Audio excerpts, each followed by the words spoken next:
خلیفہ ہارون رشید کے زمانے میں ایک سیاح نے گھاٹ گھاٹ کا پانی پی رکھا تھا۔ اس نے ملکوں کا سفر کیا ہوا تھا۔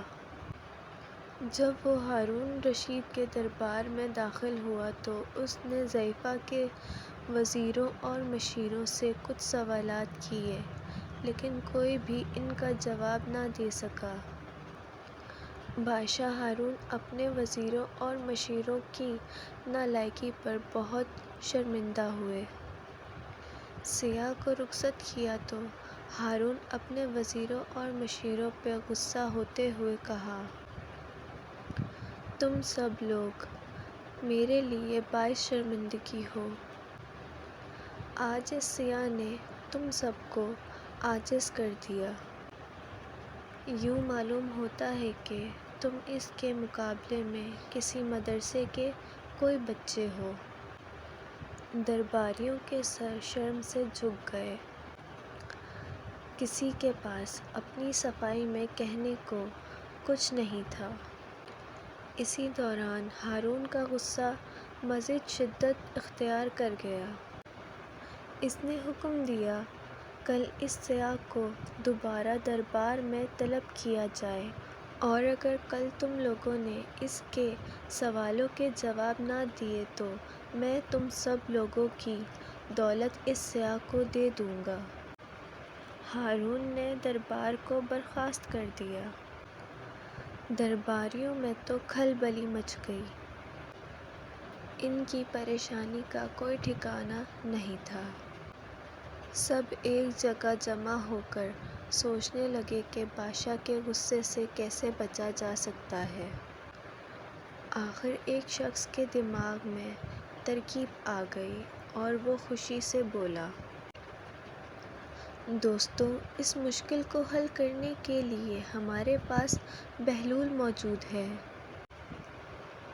مجھے یقین ہے کہ وہ سیاح کو لاجواب ضرور کر دے گا اور اس کے سارے سوالوں کا جواب ضرور دے گا۔ یہ سن کر باقی سب لوگوں کی جان میں جان آئی۔ سب لوگ مل کر بہلول کے پاس پہنچے اور اسے سارا ماجرا سنا دیا۔ بہلول دانا نے انہیں تسلی دی اور کہا، میں کل دربار میں ضرور آؤں گا۔ اگلے روز دربار آراستہ ہوا۔ وزیر، امیر و مشیر سب کرسیوں پہ بیٹھے ہوئے تھے۔ ہارون بھی اپنے تخت پہ بیٹھ چکا تھا۔ سیاح کو بھی ایک کرسی پیش کر دی گئی۔ ہارون نے اہل دربار پر نظر ڈالی اور پوچھا، کون ہے جو اس سیاح کے سوالوں کے جواب دے گا؟ اہل دربار نے آنکھوں ہی آنکھوں میں ایک دوسرے سے سوال کیا کہ بہلول کا نام آخر کس طرح لیں، کہیں اس کا نام بادشاہ ہارون کو غصہ نہ دلا دے۔ اسی وقت بہلول دانا کی آواز گونجی اور کہا، یہ دیوانہ حاضر ہے۔ اہل دربار کو پریشان ہونے کی ضرورت نہیں ہے۔ میں ہی اس سیاح کے سوالوں کا جواب دوں گا۔ خلیفہ ہارون رشید تھوڑے سے ہچکچائے، لیکن پہلو میں بیٹھے ہوئے وزیر نے ان کے کان میں کچھ کہہ دیا جس سے خلیفہ کے چہرے پر اطمینان کی جھلک نظر آئی۔ سیاح نے بہلول کی طرف بڑی حیرت سے دیکھا اور پھر بولا، کیا میں آپ سے سوال کروں؟ جی ہاں، کیوں نہیں؟ بہلول نے جواب دیا۔ سیاح اٹھا اور اپنی چھڑی سے زمین پر ایک دائرہ کھینچ دیا۔ بہلول نے فوراً ہی اٹھ کر اپنے عصا سے اس دائرے کے درمیان ایک لکیر کھینچ کر دو حصوں میں تقسیم کر دیا۔ سیاح کے چہرے پر مسکراہٹ آئی اور اس نے ایک اور دائرہ کھینچ دیا۔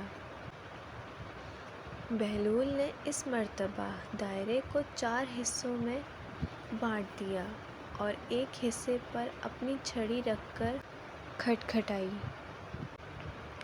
سیاح نے قدرے حیرت سے اس کی جانب دیکھا اور زمین پر اپنا ہاتھ الٹی حالت میں رکھ کر انگلیاں آسمان کی طرف اٹھا دیں۔ بہلول نے اٹھ کر اپنا ہاتھ زمین پر اس طرح رکھا کہ اس کے ہاتھ کی پیشت اوپر یعنی آسمان کی طرف تھی۔ سیاح اپنی نشست پر واپس آ بیٹھا اور توصیفی لہجے میں بولا، مرحبا مرحبا، آفرین، اعلیٰ جاہ، آپ کو بہت مبارک ہو۔ آپ کے یہاں ایک ایسا دانشمند اور عالم موجود ہے جس پر فخر کیا جا سکتا ہے۔ ایسے شخص کی قدر کرنی چاہیے۔ کیا بہلول نے تمہارے سوالات کے جوابات ٹھیک ٹھیک دے دیے؟ یقیناً یقیناً، اس نے کسی بہت عظیم درس گاہ سے تعلیم حاصل کی ہے جو اس کے پاس اتنا علم ہے کہ میرے اشاروں کو فوراً سمجھ کر ان کا ٹھیک جواب دیا۔ وہ سیاح جاننا ہی چاہتا تھا کہ بادشاہ ہارون نے اس سیاح سے کہا، اگر تم ان اشاروں کو ذرا کھل کر بیان کر دو تو دربار میں موجود اہل علم بھی ہو سکیں گے اور ان کے علم میں بھی اضافہ ہو جائے گا۔ کیوں نہیں؟ سیاح نے کہا اور چند لمحے رک کر بولا، آپ نے دیکھا کہ میں نے زمین پر ایک دائرہ کھینچا۔ اس دائرے سے میرا مقصد زمین کا کرتہ دکھانا تھا۔ آپ کے عالم فوراً سمجھ گئے اور اس نے دائرے کے 2 برابر حصے کر کے مجھ پر ظاہر کر دیا کہ میں زمین گول ہونے پر یقین رکھتا ہوں اور اس کے اسرار و موضوع سے بھی واقف ہوں۔ پھر اس نے ایک سیدھی لکیر کھینچی جس نے زمین کو شمالی اور جنوبی کرے میں بانٹ دیا۔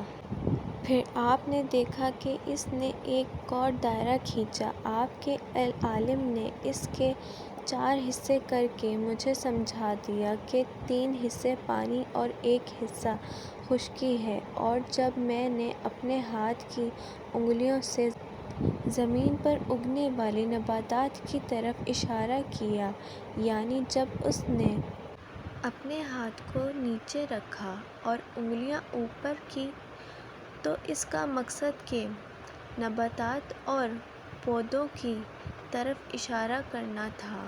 تو اس کے بعد بہلول نے اپنے ہاتھ کو نیچے رکھا اور پیشت آسمان کی جانب، تو اس کا مطلب تھا کہ بارش اور سورج کی نشاندہی کی جا رہی ہے کہ یہ دونوں نباتات اور پودوں کی بڑھوتری میں اور ان کی بالیدگی میں مددگار ثابت ہوتے ہیں۔